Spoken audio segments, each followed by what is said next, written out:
안녕하세요. 잡시광입니다. 최근 영국에서는 황당한 내용의 기사가 보도되었습니다. 번리전에서 대성공으로 확인된 손흥민의 톱 배치 전술은 오래갈 수 없고 다시 히샤를리송이 원톱으로 돌아올 것이라는 주장이 나온 겁니다. 이것은 2004년부터 2009년까지 맨유의 강력한 공격수였으며 전 토트넘 하스퍼의 선수였던 루이사하가 뿌린 고춧가루였는데요. 루이사하는 손흥민이 이번 시즌 공격 라인을 이끌 적임자가 아닐 수도 있다는 궤변까지 늘어놓았습니다. 이것은 최근 손흥민이 계속해서 토트넘의 스트라이커로 활약할 것이라는 딘 존스의 견해와 상반된 것입니다. 과연 누구의 말이 맞을까요? 토트넘은 해리 케인을 바이에른 뮌헨으로 매각했고 신임 포스테코글루 감독은 히샤를리송을 케인의 대체자로 낙점했습니다. 하지만 감독이 그렇게 꾸준히 원톱으로 출전을 시켜줬지만 히샬리송은 만족스러운 경기를 펼치지 못했습니다. 결국 포스테코글루 감독은 히샤를리송을 빼고 손흥민을 원톱에 기용했는데 이 전술은 곧바로 성과를 만들었습니다. 풋볼 런던은 손흥민에게 평점 10점 만점을 주며 손흥민은 이전과 다른 역할을 부여받았음에도 중심에서 효과적으로 임무를 수행하면서 감독의 전술에 완벽히 녹아든 모습을 보여줬다고 극찬했던 것입니다.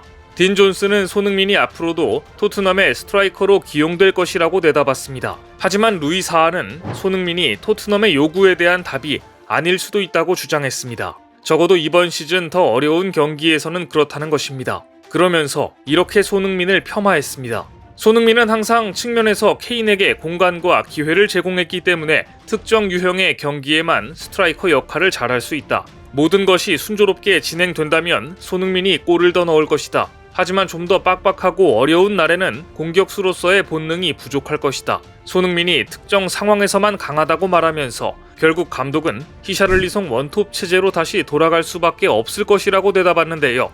게다가 루이사하는 엔제 포스테코글루 감독이 EPL 감독 경질 1순위라고 평가한 적도 있습니다. 루이사하는 과거 토트넘에서 5개월 만에 방출된 전력이 있는데 이 때문에 토트넘에 악감정이 있는 게 아닌지 의심스러운 대목입니다. 그런데 루이사하의 예측은 이번에도 틀릴 가능성이 높습니다. 사하의 예측은 대부분 헛발질이었기 때문입니다. 대표적으로 맨유가 케인을 영입하면 우승할 수 있다는 주장이 그것이었습니다. 올해 초 루이사하는 해리 케인에게 맨유로의 이적을 권유했습니다. 사하는 내가 장담컨대 만약 케인이 맨유로 이적하면 EPL 우승을 할 수 있을 것이다. 케인 영입은 맨유로서 마지막 퍼즐 조각 맞추기가 될 것이라며 케인에게 맨유 이적을 추천했습니다. 하지만 바이에른 뮌헨으로 이적한 케인은 예상 밖으로 처음에는 고전을 면치 못했습니다. 보다 못한 영국 매체 스카이 스포츠는 루이사하의 주장을 정면으로 반박했습니다. 스카이 스포츠는 지난 9일 프리미어리그 최고의 최전방 공격수를 뽑는 자리에서 지난 시즌 득점왕을 차지한 홀란은 이견이 없는 월드클래스 선수라며 제외했고 해리 케인은 분데스리가로 이적했으니 제외하며 프리미어리그 최고의 공격수 A, B, C 등급으로 나누어 발표했는데요. 손흥민은 가장 높은 등급인 A등급에 속해 눈길을 끌었습니다. 스카이 스포츠 패널들은 손흥민을 아이반 토니, 훌리안 알바레스와 함께 수많은 프리미어리그 9번 공격수들 중에서 A급으로 평가했습니다. 잉글랜드 공격수 아이반은 지난 시즌 리그 20골을 터뜨리면서 홀란과 케인 다음으로 리그에서 많은 골을 넣은 선수였고 아르헨티나 공격수 알바레스도 홀란이라는 경쟁자가 있음에도 맨시티에서 17골, 도움 4개를 기록하며 경쟁력을 입증한 선수입니다. 결국 손흥민을 스트라이커 그룹에 넣고 A급이라고 인정한 것입니다. 그럼 손흥민 바로 밑인 B등급에는 어떤 선수가 있었을까요? 아스널의 가브리엘 제수스, 에스턴 빌라의 올리 와트킨스, 뉴캐슬의 알렉산드르 이사크 등이 이름을 올렸습니다. 그런데 충격적인 것은 손흥민에게 9번 공격수 자리를 내어준 브라질 공격수 히샤를리송은 가장 낮은 2등급에 들어가 있었습니다. 스카이 스포츠 패널들은 아예 손흥민을 9번 공격수로 여기면서 사실상 케인이 뮌헨으로 떠난 이후 케인을 대신해 토트넘 9번 역할을 맡아줄 선수는 다름 아닌 손흥민이라고 평가한 것입니다. 얼마 전 손흥민이 대활약을 펼친 버니전에서 이전 경기들과 달랐던 점은 손흥민의 위치였습니다. 이번 시즌 3라운드까지 왼쪽 날개로 선발 출전했던 손흥민은 번니전에서는 그동안 원톱이었던 공격수 히샤를리송을 대신해 최전방 스트라이커로 나섰고 손흥민은 감독의 기대에 100% 부응했습니다. 스카이 스포츠뿐만 아니라 영국 BBC도 손흥민을 홀란, 퍼거슨과 함께 3톱으로 배치했습니다. 프리미어리그 레전드 중 한 명이자 역대 최다골 기록을 가지고 있는 앨런 시어러도 3-4-3 포메이션의 공격진 3명을 손흥민과 퍼거슨, 홀란으로 선정했을 정도입니다. 그러니까 지금 영국의 각종 매체들이 손흥민을 지난 리그 4라운드 최고의 스트라이커 중 한 명으로 꼽고 있는 것입니다. 루이 사하의 주장과 완전히 배치되는 견해입니다. 토트넘의 공격이 다시 히샤를리송을 원톱으로 하는 체제로 돌아갈 것이라는 루이 사하의 주장은 어디까지나 그의 개인적 생각일 뿐이지 객관성은 떨어집니다. 히샤를리송이 최근 심각한 부진에 빠져 있기 때문입니다. 지난 9일 브라질은 볼리비아와 2026 북중미 월드컵 남아메리카 예선 첫 경기에서 5대1로 대승을 거뒀습니다. 그리고 이날 브라질 축구의 새로운 역사가 쓰이기도 했습니다. 이날 브라질은 네이마르와 호드리구가 나란히 멀티골, 그리고 하피냐가 골을 성공시키며 볼리비아를 난타했습니다. 특히 네이마르의 멀티골은 고 펠레가 보유한 브라질 A매치 최다 득점 기록 경신으로 이어졌습니다. 브라질의 대승, 그리고 새로운 기록이 세워지며 겹경사가 이어진 이날 누군가는 몰래 눈물을 훔쳐야 했습니다. 바로 히샤를리송이었습니다. 그는 최근 최악의 커리어를 쓰고 있습니다. 토트넘 핫스퍼에서의 부진은 어제 오늘의 일이 아닙니다. 그럼에도 브라질 유니폼을 입었을 때는 남다른 득점력을 발휘했었는데 이번 볼리비아전에서의 히샤를리송은 토트넘 때와 다르지 않았다는 것입니다. 공격수는 과정보다 결과가 중요한 포지션입니다. 결국 그는 브라질 대표로서도 득점하지 못했고 후반에 마테우스 쿠냐와 교체됐는데 벤치로 돌아간 히샤를리송은 눈물을 글썽거렸습니다. 이 장면은 중계 화면에 잡히기도 했습니다.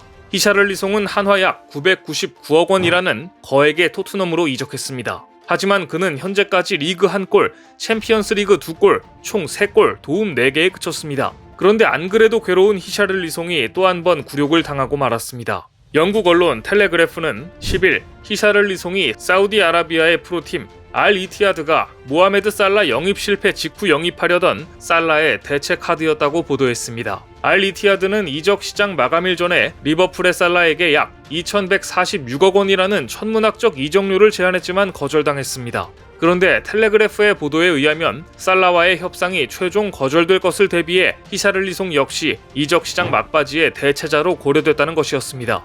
결국 리버풀의 거절에 살라는 남게 되었고 히샤를리송에게 공식 오퍼가 전달되지 못한 채 이적 시장이 종료되었다는 것입니다. 소속팀 토트넘에서는 손흥민에게, 브라질 대표팀에서는 네이마르에게 계속 자리를 뺏기며 처량한 신세가 되어버린 히샤를리송이 특 A급 선수의 영입을 추진하다가 실패로 분위기가 굳어지자 부랴부랴 생각한 B플랜의 대상이었다는 것입니다. 전형적인 꽝 대신 닭으로 히샤를리송을 취급한 것인데요.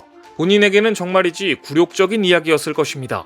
이처럼 히샤를리송이 스스로 부진을 털고 일어서지 못하는 한 다시 토트넘에서 원톱이 될 가능성은 많지 않아 보입니다. 따라서 루이 사하의 전망은 이번에도 빗나갈 가능성이 커 보입니다. 더구나 토트넘은 손흥민을 차기 원톱 스트라이커로 낙점한 듯 보이고 사우디가 끊임없이 손흥민을 탐내자 아예 손흥민과 조기 재계약에 나섰습니다. 토트넘은 캡틴 손흥민과 동행을 이어가기 위해 현재 비공식적으로 재계약 협상을 진행 중인 것으로 알려졌습니다. 만약 그가 올해 계약을 연장한다면 지난 2015년 입단한 이후 세 번째이자 2021년 이후 2년 만의 일인데요. 손흥민은 축구 클럽 재정 통계 매체 카폴로지에 따르면 현재 손흥민의 주급은 19만 파운드, 약 3억 1,600만 원입니다. 토트넘 내에서 단연 1위입니다. 지난 시즌까지만 해도 케인이 20만 파운드, 약 3억 3,300만 원을 받아 1위였지만 이제 1위 자리는 손흥민이 넘겨받았고 만약 새로운 계약을 맺게 된다면 이보다 더 높은 수준의 주급과 보너스를 받을 전망인데요. 입단한 이래 줄곧 맹활약을 펼쳤고 토트넘 고위 관계자와 팬들에게 두터운 신임을 받고 있는 손흥민은 이번 시즌을 앞두고는 캡틴으로서 동료들을 훌륭하게 이끌고 있어